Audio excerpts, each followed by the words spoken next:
Hey everyone, and welcome back to the second episode of What's Your Favorite Scary Story? Huge shout out to Skippy Midnight, who will be the other voice in this episode. And I figured I'd get in character of reading a story by having a nice little robe on as if it's like, a bedtime story. But these definitely aren't the stories you want to read before going to bed. Now, let's get into the first story. Elam 3. Elam 3 by ipostatmidnight. Little Emily vanished last year. Now they're pouring new sidewalks in my neighborhood, and I found her name in the wet cement, written in remembrance. But it was written in reverse, and from below. I think you all understand now I mean when I say Elam 3, because yikes. But let's get into the next story. Hidden by kmapuck. Where are you? I screamed, panicked. I run through the abandoned farm. I can't find her. Not in the old house, not in the barn. I run into the empty field, heart racing. As I scan the area, I run into a mound of dirt and trip, sprawling to the ground. Getting up, it hits me. Abandoned farm. I tripped over freshly tilled earth. Crouching down, I start frantically clawing with my hands. Scooping handfuls of dirt, I hit something hard. Wood. Are you there? I cry, pressing my ear to the wood. I hear muffled cries. I start digging again, but realize it's taking too long. Looking around, I see a garden shed. I sprint to it, ripping the door open. I see a shovel, still caked in dirt. Probably the same one that bastard buried her with. I grabbed it. Running back, I started digging with purpose.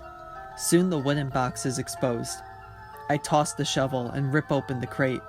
She stares back at me, eyes wide, bound, gagged, but alive.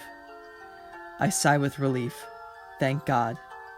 I reach into my bag, pulling out my rag and chloroform. I crouch down, placing it over her face. She struggles, faints. I toss her over my shoulder. Aw, hell. My brother says as I walk back to the truck with a smirk. You found her. Yup, you almost had me though. I laugh. Alright, my turn. Where did you put her? I gesture to the creek area. Somewhere over there. Drowning's an issue though. Jerk. He says, running off. I smile, watching him go. I love adult hide and seek. This one might be my favorite out of all of them this episode, but I don't think it tops the first story from the first episode with the peeling the skin off the wall. But let's get into the third story of the episode. The Happiest Day of My Life by Recludus. I watched as my soon-to-be father-in-law held his daughter's hand as he walked down the aisle.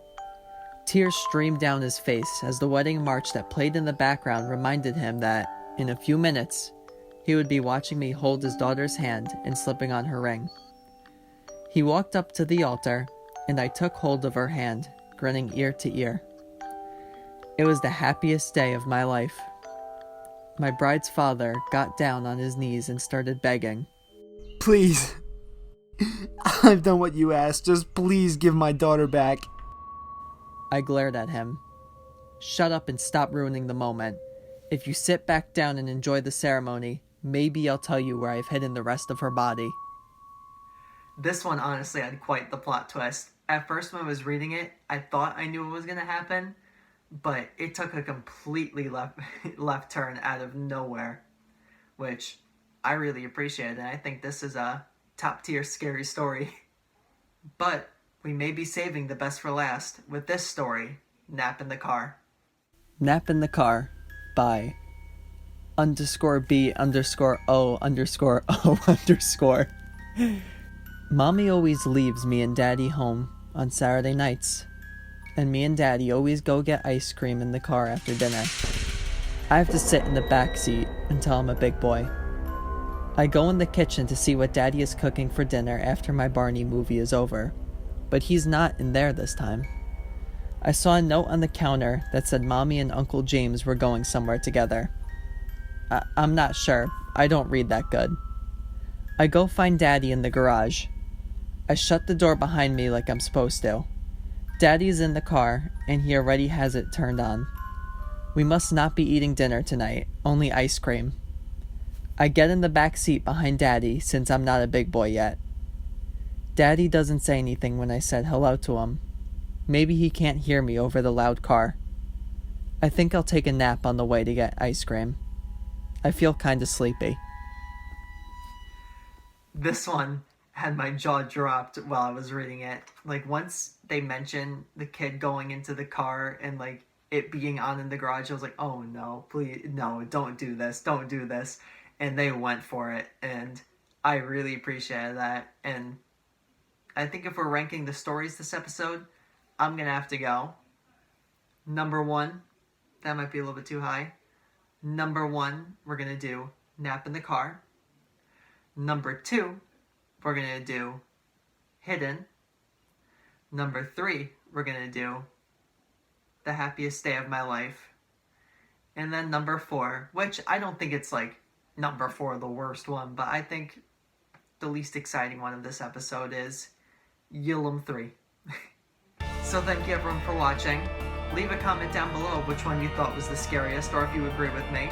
But let's flash forward to the next reveal.